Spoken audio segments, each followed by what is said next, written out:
Bismillahirrahmanirrahim. Gimana kabarnya semua? Semoga sehat-sehat selalu ya. Semoga dilindungi Allah Subhanahu wa taala, selalu diberikan kesehatan, dijauhi dari corona, diberikan kesabaran dalam menghadapi ujian ini. Ada yang ujiannya kesehatan, ada yang ujiannya anak, ada yang ujiannya suami, ada yang ujiannya istri, ada yang ujiannya orang tua, macam-macam. Semoga kita jadikan orang-orang yang sabar insya Allah.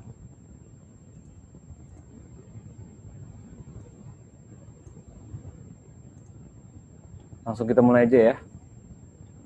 Buka bukunya halaman berapa, Sam?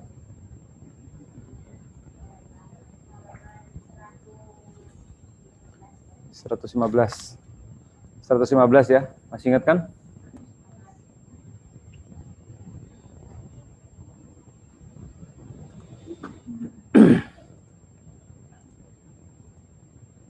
Dari Sam ya.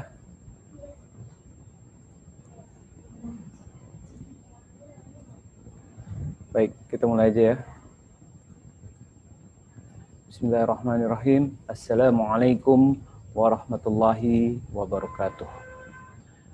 Innal hamdalillah nahmaduhu wa nasta'inuhu wa nastaghfiruh wa na'udzu billahi min syururi anfusina wa min sayyiati a'malina man yahdihillahu fala mudhillalah wa man yudlil fala hadiyalah. Wa asyhadu an la ilaha illallah wahdahu la syarikalah wa asyhadu anna Muhammadan abduhu wa rasuluh.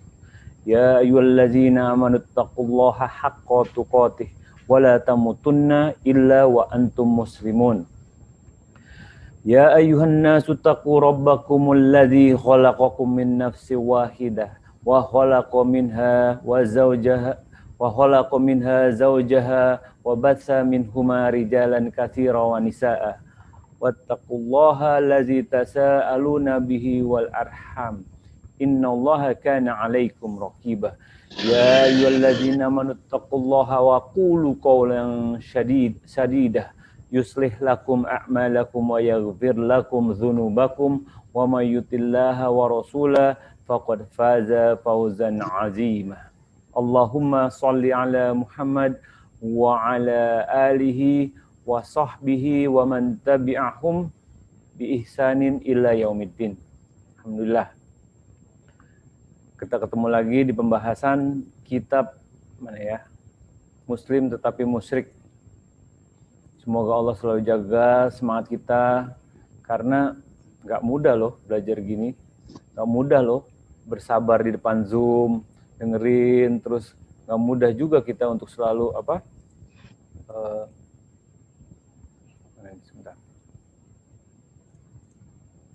nggak mudah bagi kita untuk selalu belajar dan selalu istiqomah dan selalu minta kepada Allah Subhanahu Wa Taala yang memberikan semua yang hambanya minta. Tinggal kitanya mau minta apa enggak. Terus saya mau cerita sedikit. Jadi gini, ada yang bilang gini, ngapain sih kita bahas kitab ini diulang-ulang, Muslim tetapi musyrik, berhala lagi, nyembah Nabi lagi, kan anak nggak ngerjain kayak gitu katanya. Dan pembahasannya terlalu diulang-ulang, jadi bosan gitu katanya dia gitu. Anda lihat sambil tersenyum, ya Allah, kalau kita bayangkan gitu ya, bagaimana perilaku kita dibandingkan sama ulama-ulama zaman dulu, jauh banget teman-teman. Ulama zaman dulu tuh semangat banget buat belajar. Kita baru dibahas sekali, baru dengerin di YouTube sekali, terus ngerasa udah tahu ilmunya, ngerasa udah punya, ngerasa udah bertauhid, ngerasa udah bisa semuanya, ngerasa udah tahu apa yang dijelasin sama buku ini walaupun cuma sekali dengar. Gitu perilaku kita sebagai penuntut ilmu. Istighfar teman-teman. Kita nggak boleh kayak gitu. Pemahaman pertama nggak bakalan sama dengan pemahaman kedua. Kita ya, kalau kita baca buku berkali-kali, insya Allah buku agama ya maksudnya ya, insya Allah kita akan dapat tuh ilmunya, nambah lagi, dan dengan izin Allah tentunya. Dan lurusin niat kita. Kita ini belajar bukan cari tahu, bukan kalau udah tahu terus udah, enggak. Kita ini belajar lurusin niatnya karena Allah, menghilangkan kebodohan dari diri sendiri, menghilangkan kebodohan dari diri orang lain. Allah bahkan tanya dalam Al-Quran, Apakah sama orang yang tidak berilmu dengan orang yang berilmu? Allah tanya tuh. Dan bagaimana ilmu kita mau nambah kalau baru dibaca sekali udah merasa puas, baru dengar sekali udah merasa cukup. Oh, Anda udah pernah dengar tentang syirik, Anda udah tahu tentang nyembah Nabi nggak boleh, udah cukup, nggak usah diomongin lagi. Apa begitu sikap penuntut ilmu? Enggak, teman-teman. Istighfar, mohon ampun kepada Allah. Apalagi usia kita yang udah nggak muda, dan kita merasa baca sekali kita udah tahu gitu. Apa kita dengar sekali kita udah cukup? Enggak, teman-teman. Biar ratusan kali kita ulang ini buku, maksudnya kita bahas tentang tauhid, nggak akan pernah cukup. Karena apa? Karena tauhid itu bukan, kita nggak boleh merasa udah bertauhid. Kita selalu minta kepada Allah agar diberikan tauhid. Agar kita bisa meninggal dalam keadaan di atas tauhid. Itu yang penting. Dan kita belajar ini ya, ini contohnya gini deh. Dekat rumah teman-teman ada jurang, dalam, terus banyak ular berbisa di dalamnya. Kalau teman-teman pernah lewat sekali, oh tahu ada di sebelah situ. Bayangin kalau teman-teman lewat situ, di sampingnya maksudnya ya, bukan di dalamnya, di sampingnya 20 kali, 30 kali. Tahu tuh jaraknya dari sini 5 cm. Kalau Anda lewat sini, Anda nggak bisa lewat. Kalau Anda lewat lurus, kalau malam agak ke kirian dikit karena airnya agak turun. Itu karena diulang-ulang. Kalau kita sekali, kita cuma bilang, ya paling di kisaran situ tuh. Apalagi ini bahaya syirik, teman-teman. Penting buat kita pelajari. Karena kita nggak mau sama sekali terjatuh dalam keadaan memiliki dosa syirik kan, dalam keadaan meninggal. Jadi janganlah merasakan, udah, Anda udah cukup, Anda udah pernah dengar, Anda udah tahu. Enggak. Dan luruskan niat karena Allah. Nih, dan kalau kita lihat ya biografi para ulama dulu ya, kita tentang Imam Bukhari. Beliau adalah penulis Sahih Bukhari. Beliau adalah ulama dan dipuji oleh banyak ulama. Bahkan sampai dikatakan kitab tersohih setelah Al-Quran yang ada di muka bumi ini adalah kitab Sahih Bukhari. Bayangin teman-teman. Tapi apa yang dilakukan sama beliau? Beliau dari kecil sudah menuntut ilmu. Dan apa ya, kalau kita lihat perjuangan beliau dalam rahimahullah dalam menuntut ilmu, sebagaimana menghafal, beliau tuh menghafal 100.000 hadis sahih dan menghafal 200.000 hadis sahih. Kita Al-Quran yang ayatnya aja 6.000-an aja nggak hafal-hafal. Ya kan? Apalagi mau nambahin hadis sahih yang 100.000, mau nambahin sama hadis nggak sahih 200.000. Tapi bukan berarti nggak mungkin, mungkin. Dan bagaimana itu bisa mungkin? Imam Bukhari rahimahullah mengatakan, beliau ditanya, bagaimana sih caranya bisa ngingat itu semua? Dan beliau itu bahkan ya, teman-teman, beliau bisa tuh baca buku sekali dan langsung hafal semuanya. Bayangin teman-teman, baca buku sekali dan langsung hafal semuanya. Itu karena kecerdasannya. Dan apa pernah ditanya kepada beliau rahimahullah, apa sih kuncinya bisa memiliki hafalan yang kuat dan memiliki kemampuan yang luar biasa dalam menghafal hadis? Beliau menjawab, sesungguhnya tidak ada obat yang dapat membantu. Sesungguhnya hanya memiliki niat yang kuat dan seringlah membaca, sering melihat. Itu kuncinya. Bagaimana kita mau sering melihat, baru sekali aja diceritain atau dikasih tahu atau dibaca atau didengar di YouTube, udah ngerasa udah cukup, nggak usah diulang-ulang. Enggak, teman-teman. Janganlah kita seperti itu tipu daya setan aja. Setan nggak seneng kalau kita ngulang-ulang tentang bahas tauhid, bahas syirik, enggak. Sikap penuntut ilmu nggak seperti itu. Makanya kita harus semangat nih belajar nih, ya.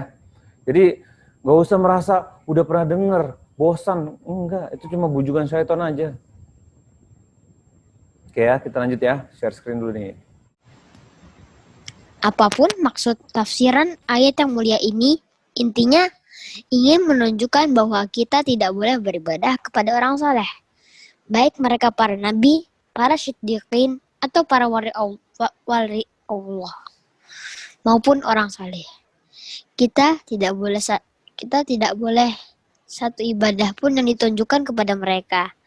Karena namanya hamba Allah pasti sangat butuh atau bergantung kepadanya. Bagaimana mungkin mereka bisa jadikan sesembahan bersama Allah yang Maha Agung dan Maha Tinggi? Maksud dari wasilah dalam ayat di atas adalah ketaatan dan segala bentuk pendekatan diri kepada Allah. Adapun secara bahasa, wasilah adalah sesuatu yang bisa mengantarkan kepada tujuan. Segala sesuatu yang mengantar kepada ridho Allah dan juga surganya. Maka itulah wasilah. Nah, sekarang kita masuk dalam pembahasan tafsir dari ayat yang kemarin kita bahas ya.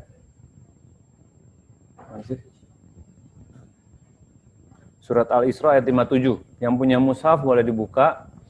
Nah, kita melanjutkan. Jadi maksud tafsiran di sini bahwa kita tidak boleh beribadah. Nah, ini pembahasan pada hari malam ini penting nih teman-teman. Kemarin kita membahas tentang dilarangnya beribadah kepada para nabi dan malaikat. Nah, sekarang kita pembahasannya larangan beribadah kepada orang-orang soleh. Nah, dalilnya apa? Surat Al-Isra ayat 57.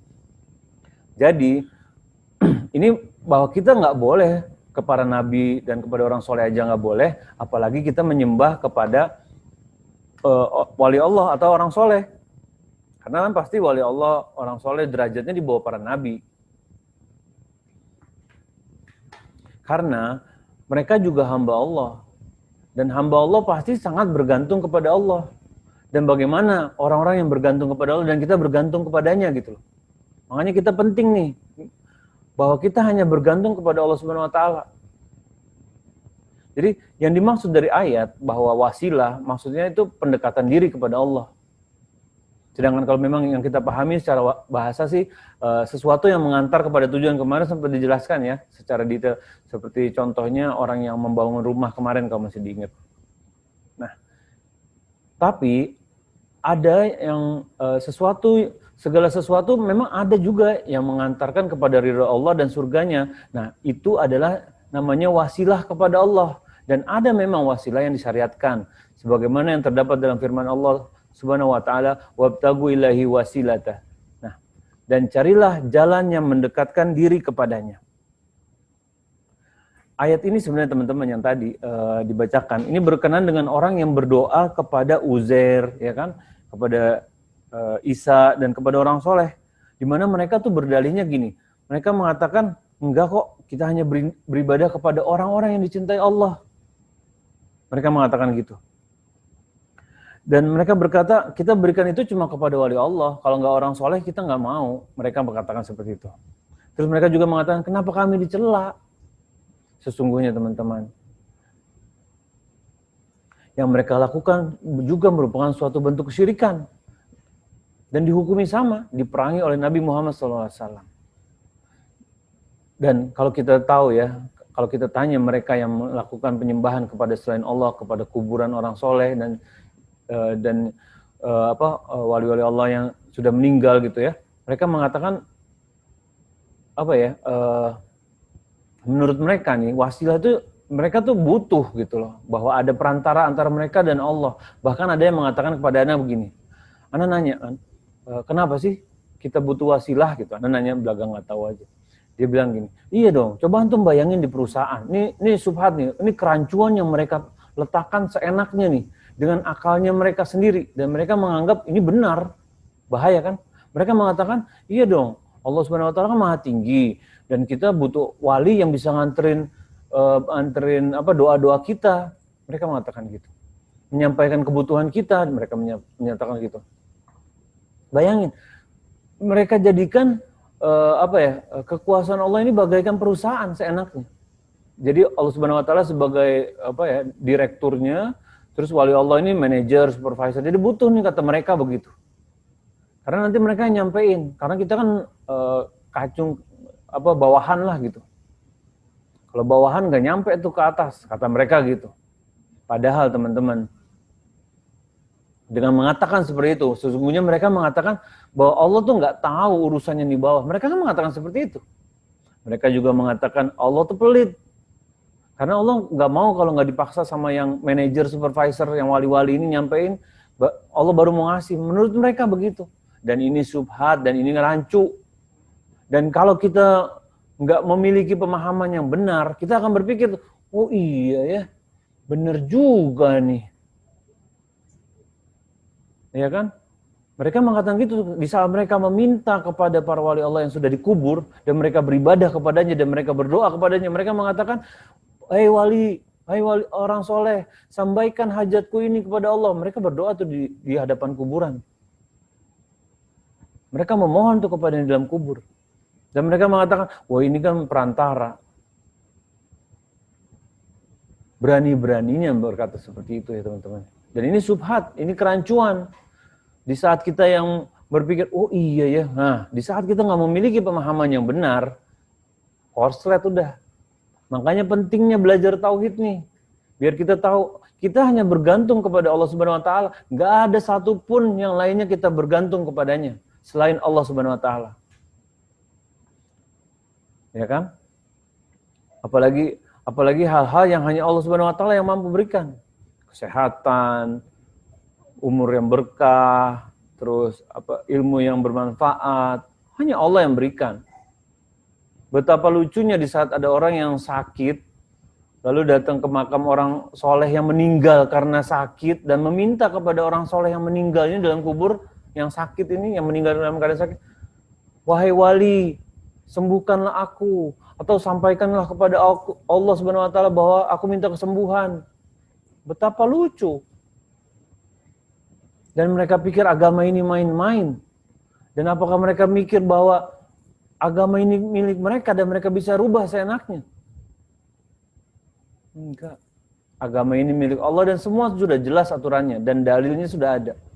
Tinggal kita aja mau merasa sok tahu atau emang kita tundukkan akal kita kepada dalil. Dan saran anak kita pilih nomor 2, tunduk. Patuh kepada dalil. Karena semua ini Allah Subhanahu Wa Taala yang mengatur. Dan Allah Subhanahu Wa Taala yang memberikan rezeki.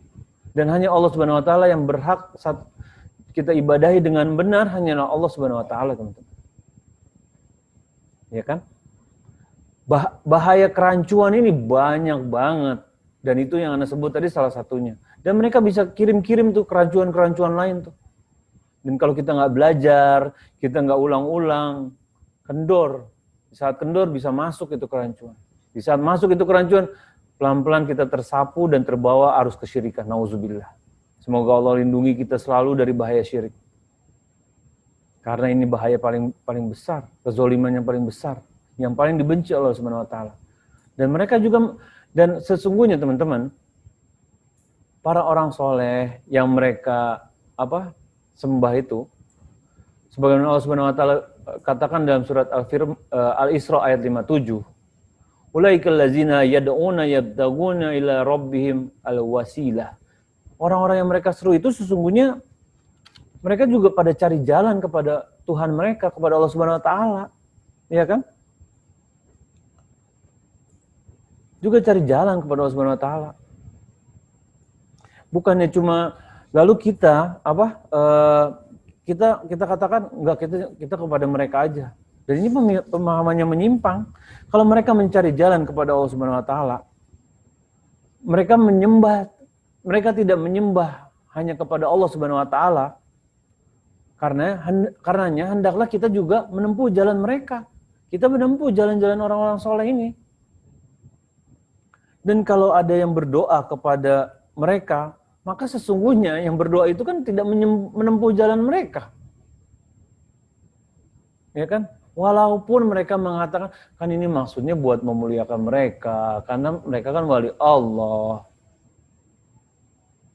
Teman-teman, sesuatu yang baik itu belum tentu benar. Apalagi benar secara syariat itu jauh lebih penting daripada baik menurut kita. Dan baik menurut kita itu nggak sama.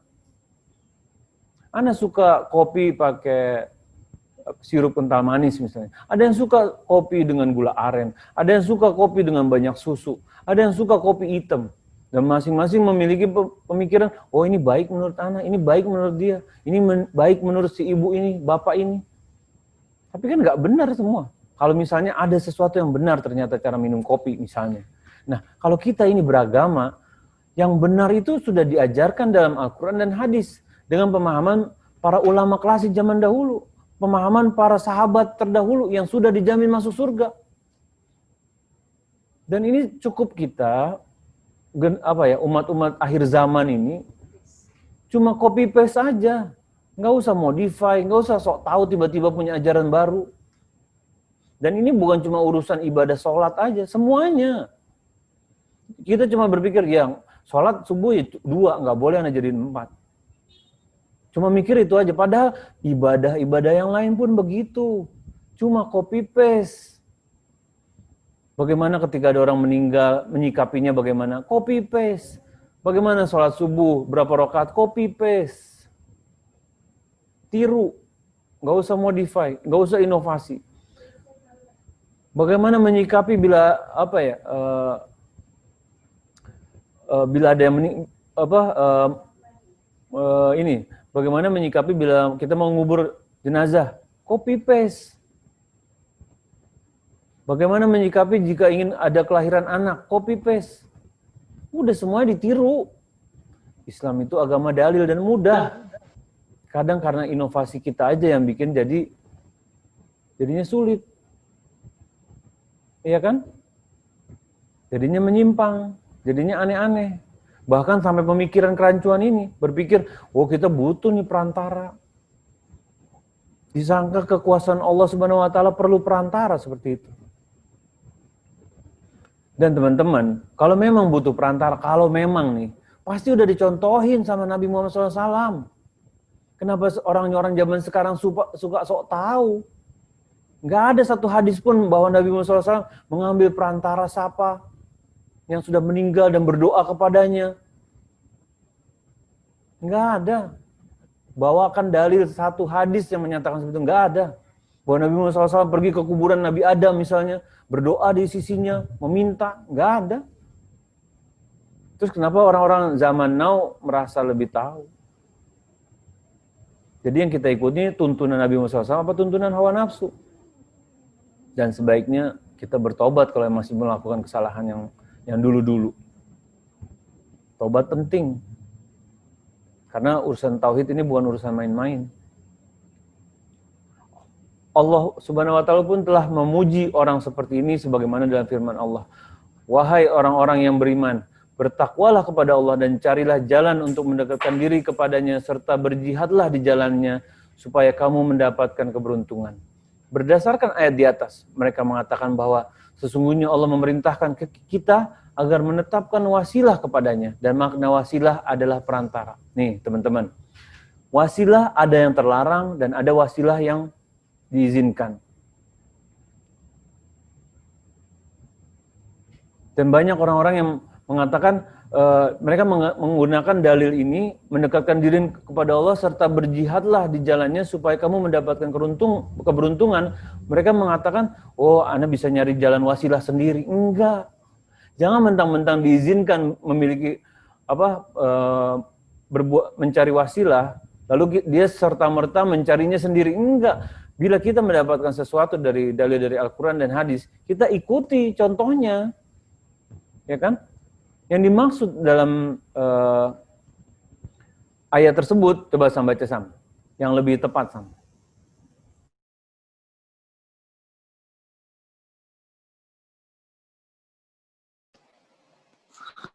Yang lebih tepat, wasilah yang disyariatkan yang terdalam dalam Al-Quran dan As-Sunnah adalah dengan melakukan ketaatan yang mendekatkan kita kepada Allah. Bertawasul, mengambil wasilah padanya dengan nama dan sifatnya. Inilah wasilah yang disyariatkan. Adapun bertawasul kepada Allah melalui makhluk-makhluknya adalah wasilah yang terlarang. Dan termasuk wasilah yang mengandung kesyirikan. Seperti inilah yang dilakukan oleh orang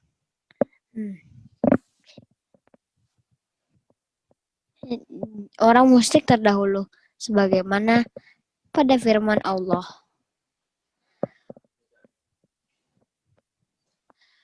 وَيَعْبُدُونَ مِن دُونِ اللَّهِ مَا لَا يَضُرُّهُمْ وَلَا يَنفَعُهُمْ وَيَقُولُونَ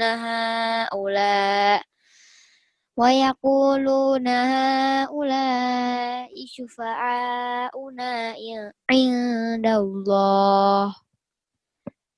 Dan mereka menyembah selain daripada Allah, sesuatu yang tidak dapat mendatangkan mudarat kepada mereka dan tidak pula mendatangkan manfaat.